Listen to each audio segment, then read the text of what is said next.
Assalamualaikum warahmatullahi wabarakatuh. Halo teman-teman. Perkenalkan, nama saya Yuliani Nur Sakinah. Alhamdulillah pada malam hari ini saya mendapatkan kesempatan dari Divisi Syiar dan Keilmuan Sahabat Karib untuk mengisi Karib Talk internal dengan tema yang saya ambil yaitu mengenai belajar tata cara pengurusan jenazah. Dan karena saya ingin ini bermanfaat juga untuk teman-teman semua di rumah yang tidak bisa ikut hadir dalam Zoom, maka saya akan merekam video penyampaian materi ini dalam video berikut ini ya teman-teman. Untuk materinya insya Allah nanti akan saya potretkan untuk beberapa slide yang sekiranya bisa saya masukkan ke dalam video ini. Selamat menyaksikan, semoga bermanfaat. Jadi pada malam hari ini yang bertugas jadi moderator adalah Kayanti dari Divisi Syiar dan Keilmuan yang membaca tilawah Al-Quran, yaitu Kak Muhammad Firmansyah dari Divisi PSDM. Dan udah sih karena yang bagian share screen, Zoom, dan yang memberikan materinya itu aku sendiri karena qadarullah teman-teman media lagi berhalangan hadir, jadi nggak apa-apa lah, yang penting doa mereka ya nggak guys. Udah sih gitu aja, doain aku ya, insya Allah dalam 6 menit lagi kita akan mulai. Oke guys, jadi sambil nunggu acara mulai ya, ternyata Kak Firman tuh udah join loh. Kak Firman itu dari Divisi PSDM, ya dia juga tim saya waktu kita satu tim di Sahabat Dakwah, karena waktu itu saya juga join di Sahabat Dakwah sebagai sekretaris di sana. Sebenarnya bukan sekretaris sih, cuman bikin caption gitu aja, bantu bikin caption dan bantu bikin beberapa desain ya yang basic lah, pakai Canva gitu. Oke guys, jadi waktunya 3 menit lagi dari sekarang, dan ya sebenarnya sih aku berharap teman-teman semua yang ada di rumah atau dimanapun berada bisa ikut materi ini, karena aku pengen banget ilmu ini bermanfaat untuk kalian semua.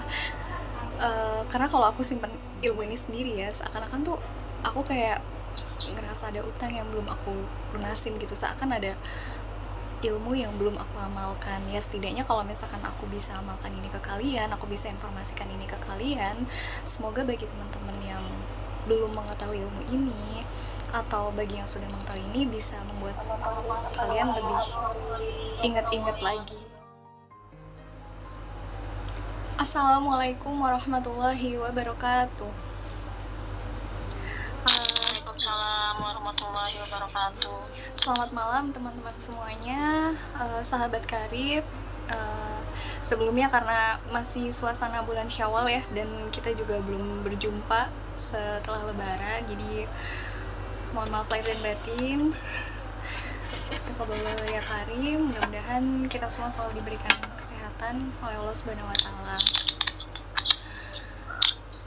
Ya, alhamdulillah wa syukurillah. Marilah kita panjatkan puji syukur kehadirat Allah Subhanahu wa taala yang senantiasa melimpahkan segala nikmatnya, baik nikmat iman, nikmat sehat, nikmat Islam, sehingga kita dapat berkumpul walaupun via Zoom ya, via online.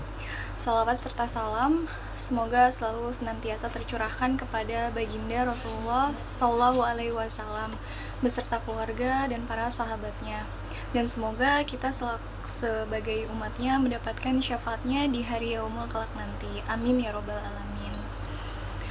Sebelumnya alhamdulillah banget nih, jazakumullah khairan kasiron kepada tim Divisi Syiar dan Keilmuan, Kak Yanti yang mewakili, karena telah memberikan waktu dan kesempatannya untuk aku bisa menjelaskan sedikit materi mengenai tata cara mengurus jenazah. Dan jazakumullah khairan kasiron juga kepada Kak Firman yang sudah membacakan surat Ar-Rahman. Baik, tidak berlama-lama ya, mengenai belajar tata cara mengurus jenazah. Apakah kamu siap? Nah, Kak Yanti, Kak Firman, apakah sudah siap? Jadi siap atau tidak siap, kita harus mempelajari ilmu ini sebab kita semua akan pulang kepada Sang Khalik. Begitu pula dengan keluarga, kerabat, dan sahabat kita Wallahu alam ya, tidak ada yang mengetahui siapa, di mana, kapan yang akan berpulang terlebih dahulu. Dan mempelajari ini tuh diharapkan dapat memberikan efek samping seperti semakin mengingat kematian, semakin mawas diri, semakin berhati-hati, dan semakin mendekatkan diri kepada Allah, serta semakin bertekad menjadi pribadi yang lebih baik lagi. Dalil yang pertama ini terdapat dalam Al-Quran, yaitu kisah surat Al-Imran ayat 185, yang artinya, setiap yang bernyawa akan merasakan mati. Dan hanya pada hari kiamat sajalah diberikan dengan sempurna balasanmu. Siapa yang dijauhkan dari neraka dan dimasukkan ke dalam surga, sungguh dia memperoleh kemenangan. Kehidupan dunia hanyalah kesenangan yang memperdaya. Itu dalil yang kedua, dalil hadis. Salah satu hadis Rasulullah SAW yang diriwayatkan oleh At-Tirmizi, yang berbunyi, dari Abu Hurairah, Nabi SAW berkata, banyak-banyaklah kamu mengingat hal yang memutuskan kesenangan, yakni mati. Nah, teman-teman, selanjutnya, sebelum kita mengurus jenazah, ada beberapa penjelasan yang akan saya sampaikan kepada teman-teman semua, kepada sahabat soleh dan soleha semuanya. Yang pertama, mengenai adab menghadapi orang yang sakaratul maut. Ini adabnya ada 3.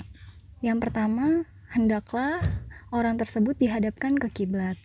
Yang kedua, mentalkinkan atau membimbing dengan kalimat La ilaha illallah atau Allah.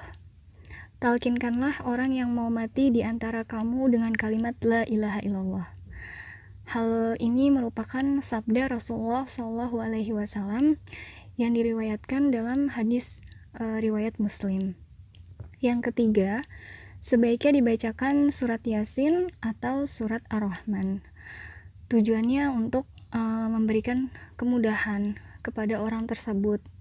Jadi kita memohon kepada Allah supaya orang tersebut diberikan kemudahan dan kelancaran dalam menghadapi sakaratul maut. Selanjutnya, teman-teman, kita akan membahas mengenai beberapa hal yang harus dilakukan kepada orang yang telah meninggal atau sudah meninggal. Yang pertama, matanya hendaklah dipejamkan, ditutupkan, menyebut dengan nama Allah atau menyebut dengan kalimat yang baik-baik, mendoakan dan meminta ampun atas dosanya. Yang kedua, seluruh badannya hendaklah ditutup dengan kain. Hal ini sebagai penghormatan kepadanya dan supaya tidak terbuka auratnya. Yang ketiga, tidak ada halangan untuk mencium mayat bagi keluarganya atau sahabat-sahabatnya yang sangat sayang dan berduka cita karena kematiannya. Yang keempat, ahli jenazah, keluarga almarhum atau almarhumah yang mampu hendaklah segera membayarkan hutang-hutangnya dari harta peninggalan ataupun pertolongan keluarga sendiri. Yang kelima, mengurus jenazah tersebut, yakni yang akan kita bahas pada pembahasan berikutnya, dari mulai memandikan, mengkafani, menyolatkan, dan menguburkannya. Kemudian kita akan membahas mengenai memandikan jenazah.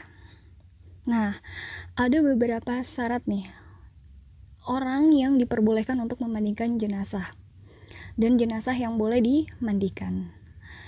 Yang pertama, jenazah tersebut merupakan orang Islam. Yang kedua, ada tubuhnya walaupun sedikit. Yang ketiga, jenazah tersebut bukan mati syahid. Menurut pembagian ahli fiqh, mati syahid itu ada 3. Yang pertama, syahid dunia dan akhirat. Yang kedua, syahid dunia.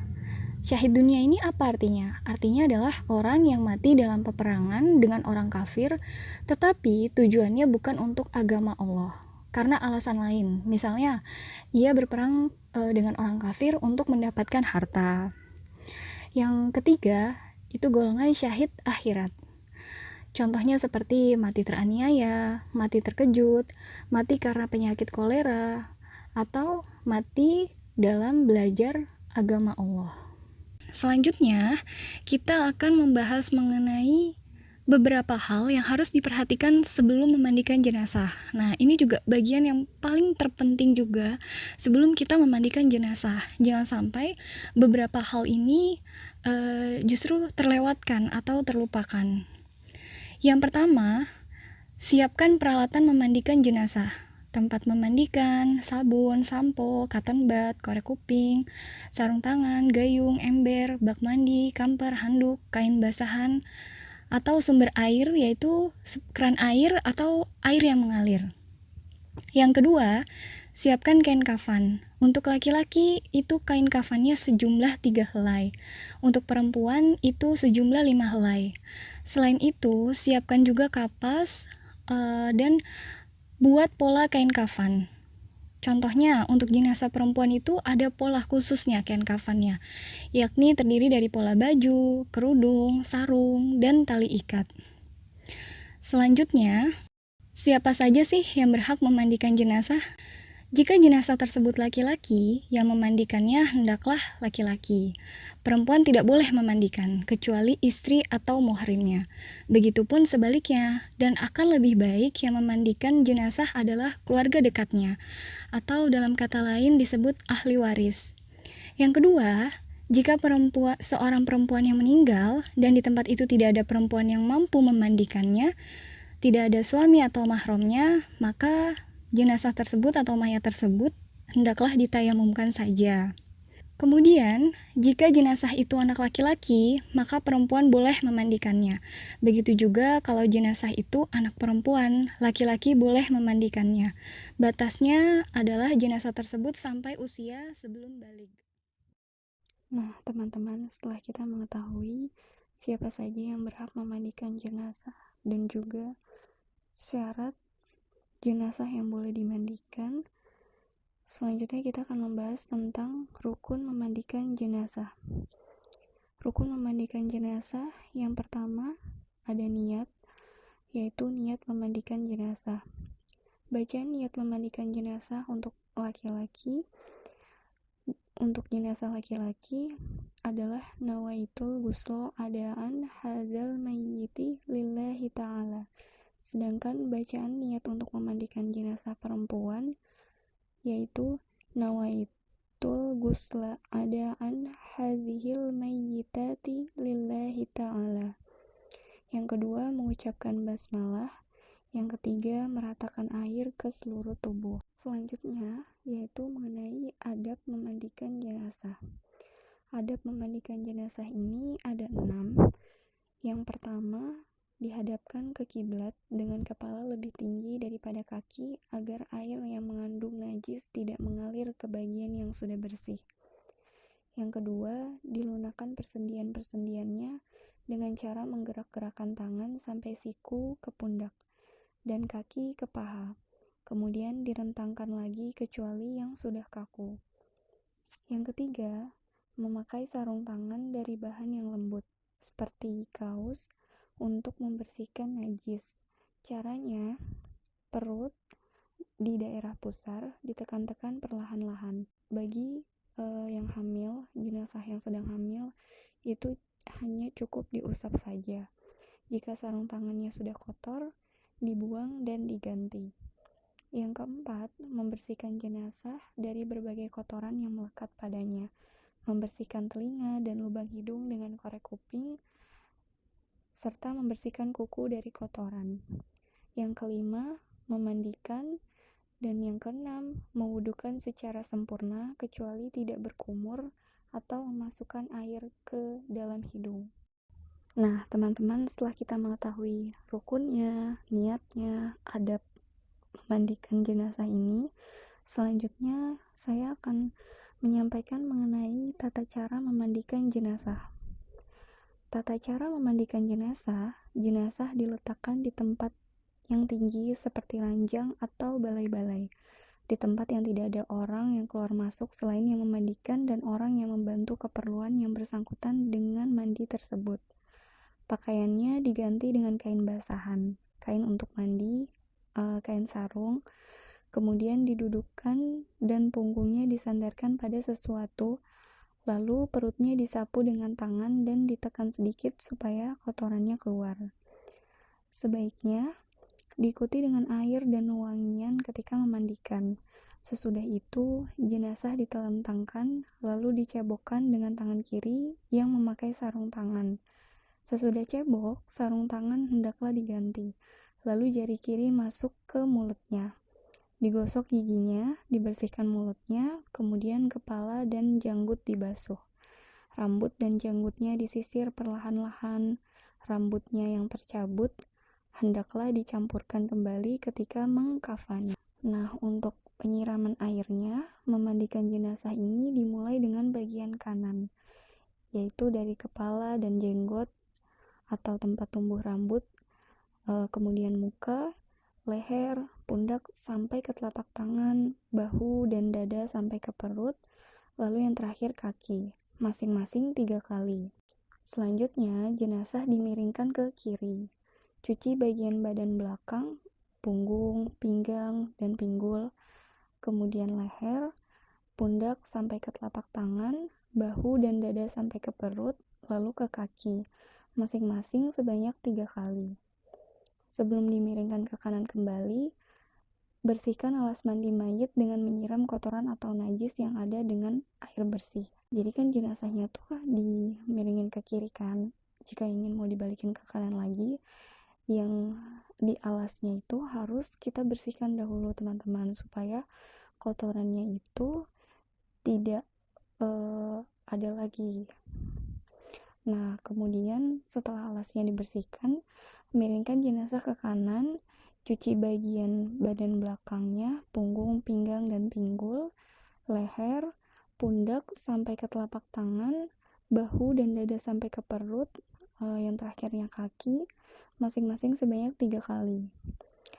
3 kali ini, 1 kali dengan air biasa atau air bersih, yang kedua kalinya juga sama dengan air bersih, dan yang ketiga kalinya airnya boleh dicampurkan dengan kampar. Memandikan jenazah sebanyak 3 kali, bila masih keluar najisnya 5 kali sampai dengan 7 kali. Cuci, kemudian tutup tempat keluar najis dengan kapas. Kemudian jenazah tersebut diwudukan kembali.